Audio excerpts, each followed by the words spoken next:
Akkam bultan dhaggeeffattoota oduu dhugaa oduu har'aadhaaf isiniif qabadhee dhufee kana fakkaatu. Mata dureen oduu biiroon misoomaa manneen jireenyaa Finfinnee maal jedhe kan jedhuun isinitti hima. Oduu lammataatiin Ministeerri muummee Israa'el Ameerikaatti imalanii koongireesii duratti haasaa taasisuu jedhameera. Ministeerri muummee Israa'el Teel Aviv gara Waashingtan yeroo galanii akka rakkoon hin uumamneedhaaf eegumsi cimaan akka godhamuuf qophiin gamuma kanaan eegalee jira. Wanti nama dhibu garuu Israa'eloonni Ameerikaa jiraatan Benaamin Naataaniyoodhaan morman Waashingtanitti walitti qabamanii mormii taasisuu jedhamee yaadama. Oduu sadaffaadhaan Ministeerri muummee Itoophiyaa Dr. Abiy Ahmed gara Suudaanitti imaluu isaanii hin beekama. Turtii Suudaanitti qabanis maal akka fakkaatuun isinitti hima. Gara oduu bal'inaatti utuu hin deemin dura fuula YouTube kana subscribe gochuu hin dagatina. Biiroon misoomaa manneen jireenyaa Finfinnee maal jedhe? Biiroon misoomaa manneen jireenyaa Finfinnee waliigaltee kireessaadhaa fi kireeffataa gidduutti godhamu kan yeroo lammaffaadhaaf hin dheeressine ta'uusaa ibseera. Biiroon misoomaa manneen jireenyaa Finfinnee sababa kanaan dura yeroo xiqqaate jedhamee jiraattota magaalaa Finfinneedhaan gaafatame booda yeroo jalqabaatiif dheeressuunsaa hin yaadatama. Biiroon misoomaa manneen jireenyaa Finfinnee kun kanaan booda si'a lammaffaadhaaf kan yeroo kana hin dheeressine ta'uusaa himeera. Jiraattonni yeroo gahaa qabu. Sababa kanaanis utoo hin dagatin dafanii gara iddootti galmaa'anii dhaqanii galmeeffamuu qabu. Caamsaa tokkootii amma waxabajjii 30tti yeroo ture gabaabaadha sababa jedhameedhaafan dheeressee kanaan booddee garuu si'a lammataadhaafis hin dheeressuu jedhee dubbateera. Guyyoota gara dhumaa galmee sanattis namoota 30,000 oltu galmaa'aa akka ture kan beeksise biiroon kuni kana booddee garuu guyyoonni 24 dabalaman gahaadha jedhee amanaa. Kana booddee guyyaan dheereffamuu hin jiru yeroodhaan itti fayyadamaatii galmaa'aa jedheera. Oduu lammataatiin lolli Gaazaa keessatti Israa'eliidhaaf Hamaas gidduutti taasifamaa jiru duula cimaan itti fufee jira.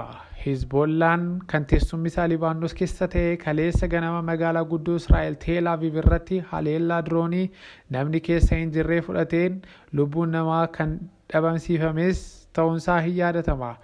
Israa'el haleellaa kanaafis deebii laatteetti. Lolli Israa'eliif garee hidhattoota Hizbollaa gidduutti ta'aa jiru edda galgalas jabaatee itti fufeera. Manni murtii mootummoota gamtoomanii Israa'el Gaazaa fi Weest Baankii keessatti seera addunyaa cabsaa jirti jedhee himateera. Israa'el waggoota 57 keessatti lafa Israa'eloonni kan keenya jedhanii falmatan irratti abbootiin murtii 15 addunyaa irraa walitti qabamanii gabaasa guutuun dubbifameera. Israa'el humnaan ta'e jettee Weest Baankiidhaa fi Yerusaalem keessatti lammii ishee qubachiisaa jirti. Akkasumas Gaazaa ariitiidhaan akka lakkistee baatu gaafatamtus mataa jabaatteetti. Kunis waliigaltee Jeeneevaatti taasifame isa arfaffaa kan cabsuudha jedhanii himatanii jiru. Manni murtee mootummoota gamtoomanii paanaalii kana irratti himannaa Afrikaan kaabaa Israa'el Gaazaa keessatti duguggaa sanyii dhala namaa raawwachaa jirti jedhus ilaalanii jiru. Israa'el himannaan kun fudhatama hin qabu. Lolaan irratti banameen ofii koorraa qolachaa jira kan jette yeroo ta'u garee seeraas kan hin ergine ta'uun ishee himamaa jira. Israa'el paanaalii kana irratti garee seeraa erguu dhiisuun ishee akkasumas irratti hirmaachuu dhiisuun ishee dippiloomaasii isheetiif gaarii akka hin taane dubbatameera. Seera addunyaa maqaa qabattee ittiin qabiyyeen lafa babal'ifachuu dhabuu akka dandeessus dubbatameera. Oduma ol qabataadhaan haleellaan Hizbollaatiin kaaba Israa'elitti godhamu qisaasama guddaa akka geessisaa jiru beekameera. Israa'el ijaa baafannaa kanaan walumatti uummata nagaas haleelaa jirti jedhameera.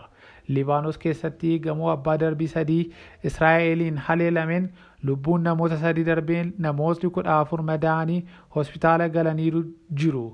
Lolli kun Israa'eliifis ta'e Libaanosiidhaafis miidhaa malee faayidaa kan hin qabne ta'uunsaa kan beekamu yeroo ta'u Hizbollaan haleellaa diroonii halkan edaa godheen magaazana waraanaa Israa'el haleeleeraa kan jedhe yeroo ta'u rookettota baay'ee gara Israa'elitti akka bokkaa roobsaa buleeraa jedhameera.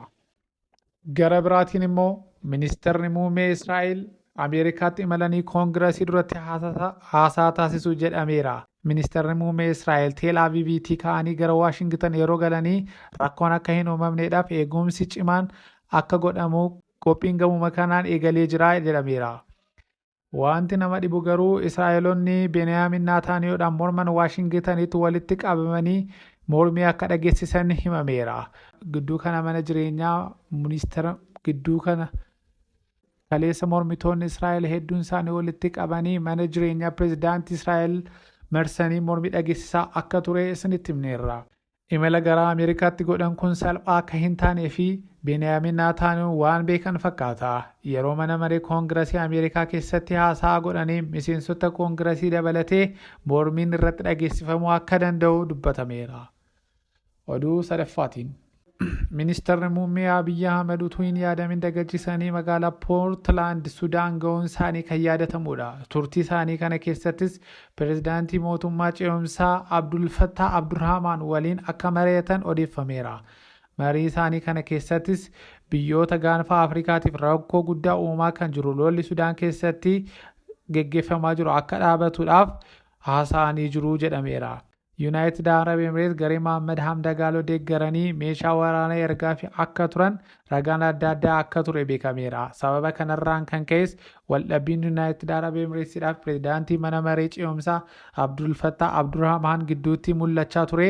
Jaarsummaa biyyoota garaagaraanis walitti fiduun yoo yaalame utuu fiixaan hin bahin ammaatti tureera. Ministeerri muummee Dr. Abiyyi Ahmed Poortilaanditti argamanii haasaa fi yaalii dippiloomaasii torbee tokko oliif godhaniini Yuunaayitid Arab Emirates kara pireezidaantii isheetii Mohammed bin Zaayidiidhaan pireezidaantii mana maree mootummaa Abdul Fattaadhaaf bilbilanii akka haasaan mijeeffameera. Yuunaayitid Arab Emirates maree bilbilaan godhan kana booddee ibsa laatteetti. Lolli Sudaan keessa akka dhaabbatuudhaaf gargaarsa goonan godhaa jetteetti. Pireezidaantii Abdul Fattah waliin mari'anneerra. Mariin kunis kan mijaa'e ministeera muummee Itoophiyaa Dr. Abiyyi Ahmedidha jedhanii dubbataniiru. Oduun har'aaf isiniif qabannee dhufne kana fakkaata. Fuula YouTube kanaa subscribe gochuu hin dagatina.